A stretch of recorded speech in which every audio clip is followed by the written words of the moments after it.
Video boshidayoq operatorlar bizga 53 yoshli Kenter ismli ayolning uyida noma'lum hodisalar bo'layotganini aytishadi.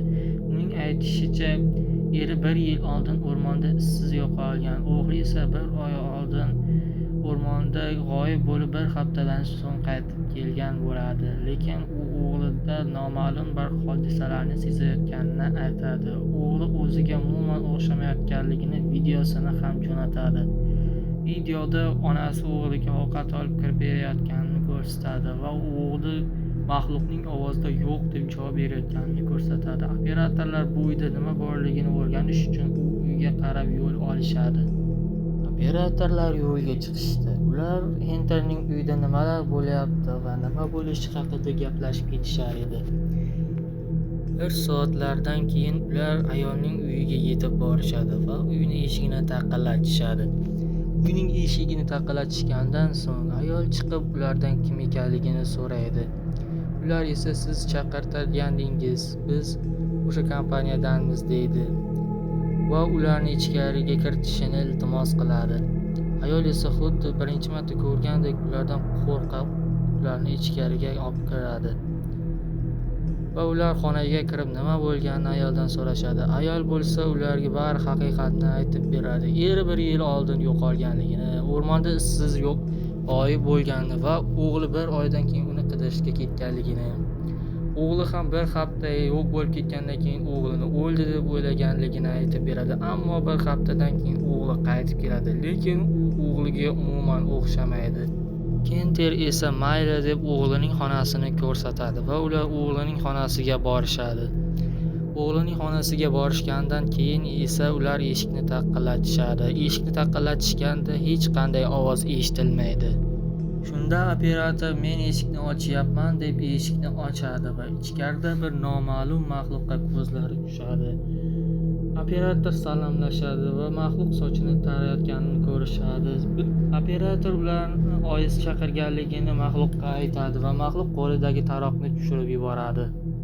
Operatorlar maxluqqa qarab, "Tommi, sen Face'ni yaxshi ko'rasanmi?" deb so'rashadi.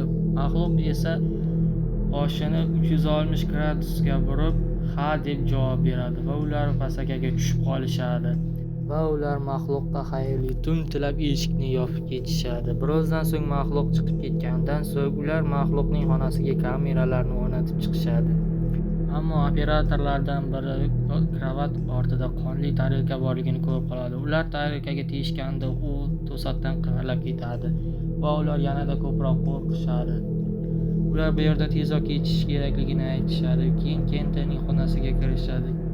Kenter ularga uyqum kelmayapti deydi, ammo ular hammasi joyida. Sizning xonangizga kameralarni o'rnatdik, o'g'lingizning xonasiga ham kameralarni o'rnatdik deyishadi.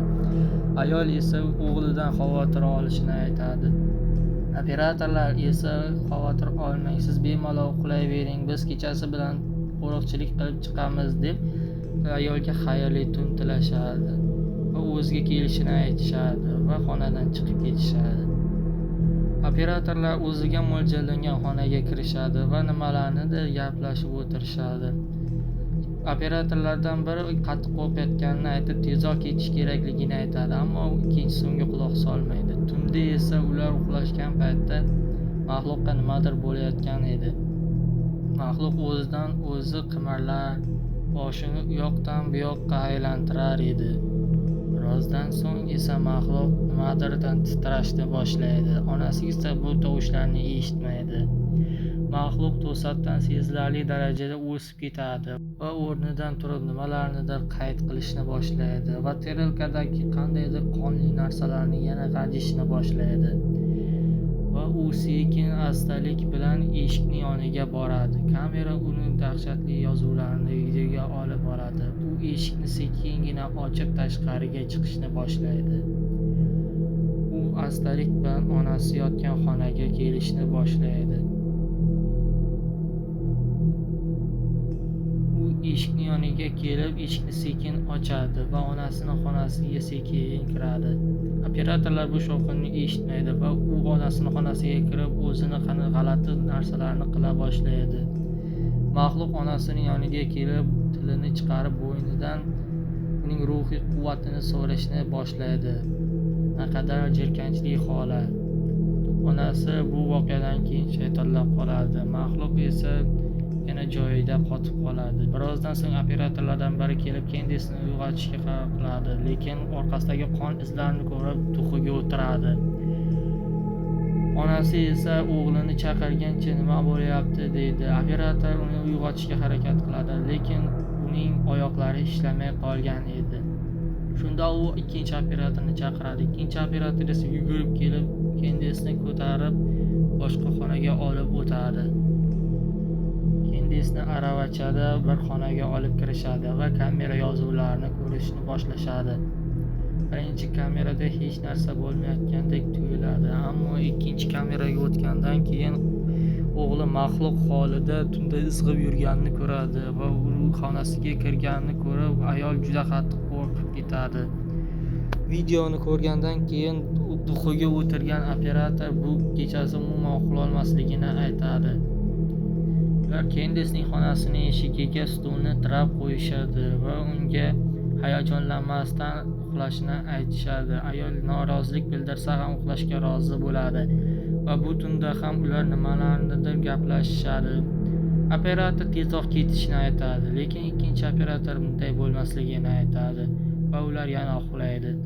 Tunda maxluq yana o'rnidan turib noma'lum harakatlarni qilishni boshlaydi. Maxluq bo'ynini xuddi ukki kabi orqaga qaytaradi va kamera o'zidan pirillashni boshlaydi va to'satdan kamera yozuvi o'chib qoladi.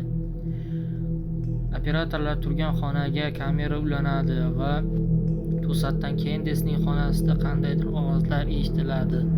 Maxluq esa onasining xonasining yoniga kelib turar edi va u yana kechagidek onasini ruhiy quvvatini so'ramoqchi bo'lib xursand bo'ladi, lekin eshikni ocholmagandan keyin oyga qarab bo'kirishni boshlaydi va u eshikni sindirmoqchi bo'ladi. Onasi esa bu shovqindan qo'rqib turib ketadi va baqirishni boshlaydi. Operatorlar bu shovqinni eshitgandan keyin birdaniga turib uni yoniga oshiqishadi. Maxluq esa eshikni sindirib bo'lgach, boshini eshikdan kiritadi va onasini battarroq qo'rqitishga harakat qiladi. Operatorlar esa pastga tushib olgandan so'ng maxluqni ko'rib duxlariga o'tirishadi va maxluq onasini sudrab ketadi. Ular eshikni yoniga borayotgan paytda maxluq eshikni yopib qo'yadi va ular eshikni buzib kirmoqchi bo'lishgan paytda maxluq onasini ko'tarib derazadan chiqib qochib ketadi va video shu joyning o'zida tugaydi.